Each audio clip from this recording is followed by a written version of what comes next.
Tiene la palabra el vocero del partido Mira, senador Carlos Baena. Presidente, muchas gracias. Para explicarle a todos los colombianos qué es lo que estamos haciendo en este momento, es un análisis de conveniencia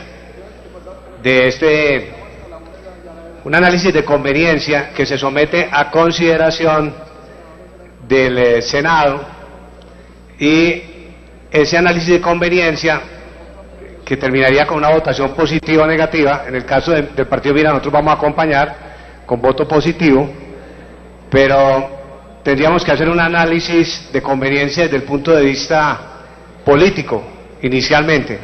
Desde el punto de vista político, consideramos que es inconveniente, porque es con ese análisis de conveniencia, que es inconveniente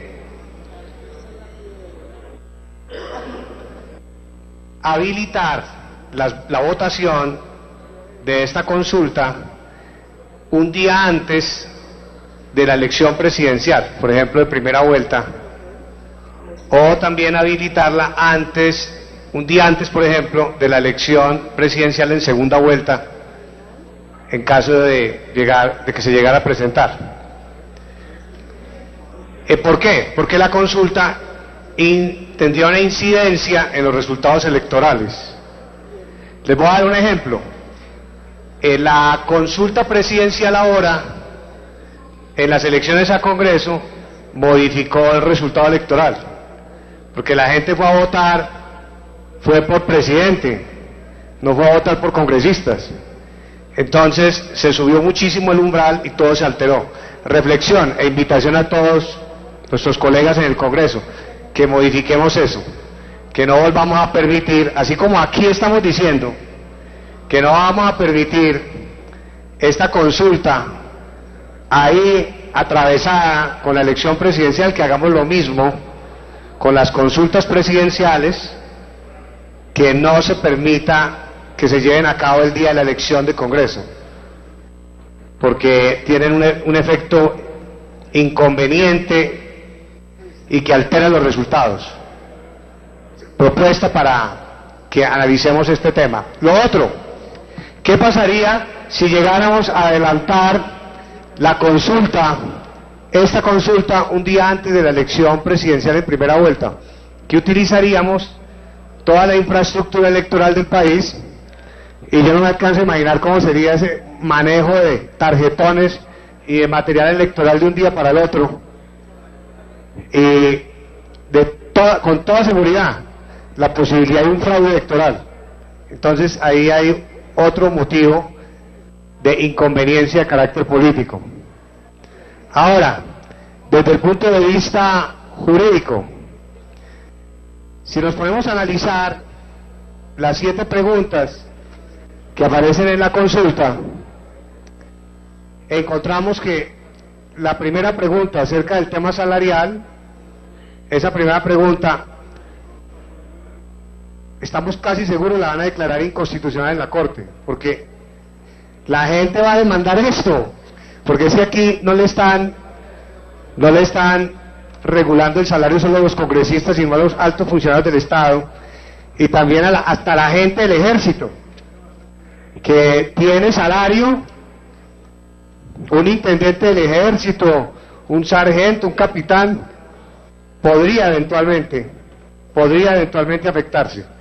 Pero aquí de entrada se está haciendo una regulación que no está afectando solo a los congresistas, y con toda seguridad va a haber demandas de inconstitucionalidad. Y respondiéndole al senador Álvaro Uribe, tendríamos que decir que la norma es muy clara y que la iniciativa legislativa en materia de consulta popular solo la tiene el Ejecutivo, es decir, no la tiene el Congreso. En materia salarial, el doctor Galán leyó ahora la norma, de modo que esto es insubsanable, esto se va a caer en la Corte. Entonces es bueno que la gente en Colombia sepa que ese artículo se va a caer, que es lo más probable. Lo segundo, el artículo número 4, que es el núcleo fundamental de esta reforma y que lo apoyamos plenamente, que tiene que ver con la mermelada. como comúnmente la gente conoce, que vamos a regular la mermelada, pero no podemos. Y esto también se va a caer tristemente. Se va a caer porque lo van a demandar, porque la ley de participación ciudadana dice que los congresistas no pueden tomar iniciativa en este tema de presupuesto. Tampoco nos podemos ocupar de los temas territoriales, porque aquí se están regulando temas de las asambleas y de los consejos, y estas entidades territoriales tienen autonomía territorial y nosotros no tenemos esa competencia. Es decir, que esta norma de la mermelada se va a caer también.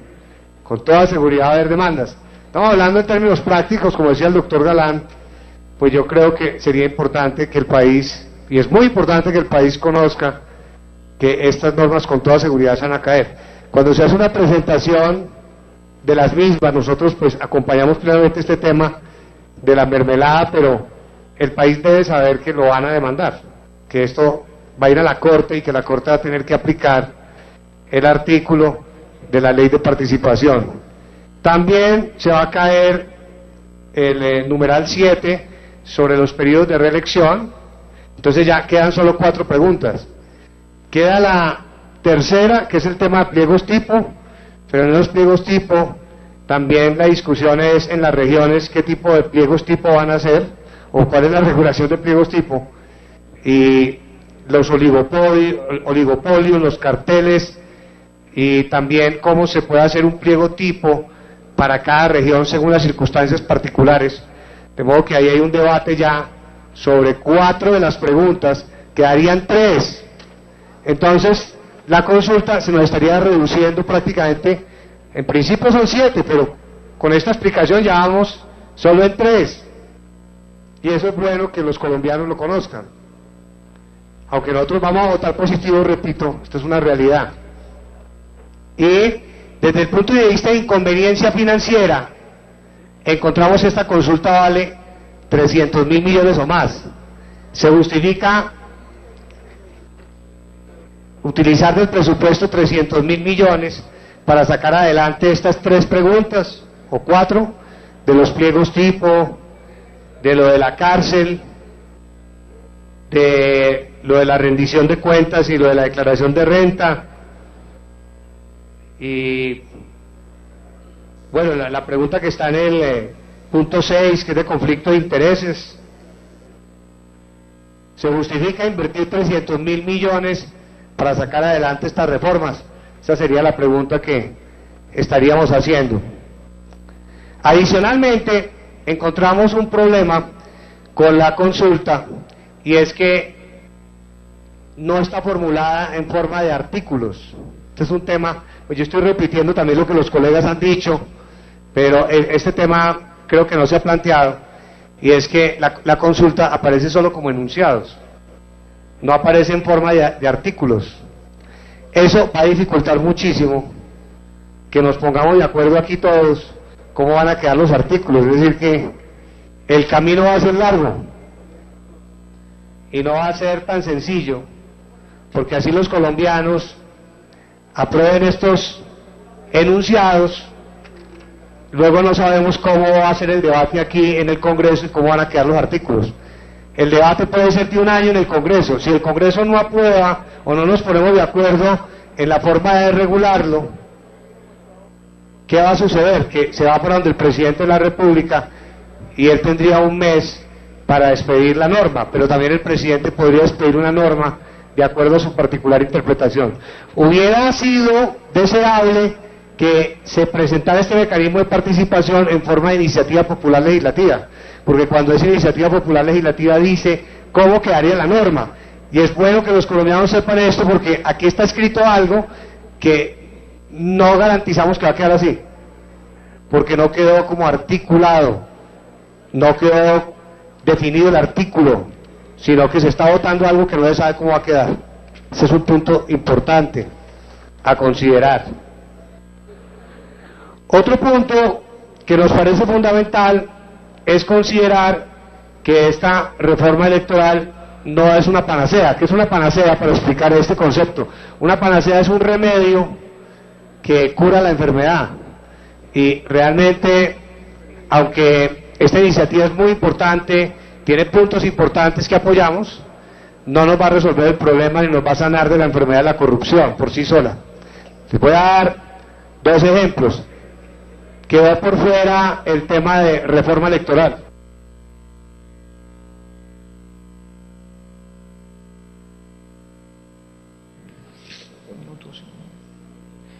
Tres minutos más para el senador, con mucho gusto. Gracias, presidente. Ese tema de la reforma electoral nos ayuda muchísimo a combatir la corrupción. ¿Qué más que un ciudadano, si deposita un voto, sabe que se lo van a contar como corresponde? Que alguien diga, voy a hacer política en Colombia porque el sistema electoral funciona. Ese es un tema estrechamente ligado con la corrupción. Otro tema que no está aquí, el de los contratistas privados. Ese tema quedó por fuera. Los contratistas privados también, en muchos casos, tienen incidencia directa con la corrupción. ¿Qué tal si le exigiéramos a los contratistas privados que publicaran un listado de todos los pagos que hacen, incluidos los proveedores? Esa sería una forma de controlar hasta las empresas transnacionales y toda la ruta que van dejando en su espectro, en su operación. Eso es básicamente, pero yo quisiera también hacerle una invitación a los colombianos, que en nuestro comportamiento en redes sociales, también los colombianos podemos contribuir con nuestros comportamientos a combatir la corrupción. Le hago una invitación, por ejemplo, a los medios de comunicación, en general, no en particular, que cuando se divulgue una información siempre la comprueben y le pregunten a uno si sí o si no. Por ejemplo, nosotros en estos días hemos vivido una situación, es que están sacando en algunos medios la información de que nosotros estamos apoyando ya a un candidato a la presidencia, y eso no es cierto, y a nosotros nadie nos ha preguntado. Entonces, son tan solo ejemplos y reflexiones para que todos entendamos que esta no es la panacea ni el remedio definitivo, y que en eso también todos los colombianos nos tenemos que comprometer. Claro que sí, los políticos, que tenemos que dar ejemplo, pero también todos los colombianos, los medios de comunicación y en general las fuerzas vivas de nuestra sociedad. Anunciamos el voto positivo del partido Mira, valoramos todo el trabajo que han hecho desde el Partido Verde, ha sido un esfuerzo grande. Nosotros en dos oportunidades desde el Partido Mira hemos traído iniciativas populares legislativas al Congreso, no han pasado, una fue en servicios públicos, otra fue para disminuir la edad de participación de los jóvenes en política, no pasaron, pero bueno, de verdad que el esfuerzo del Partido Verde ha sido grande y por eso lo estamos acompañando, pero lo más importante es que los colombianos conozcan la realidad de lo que viene en camino para esta consulta.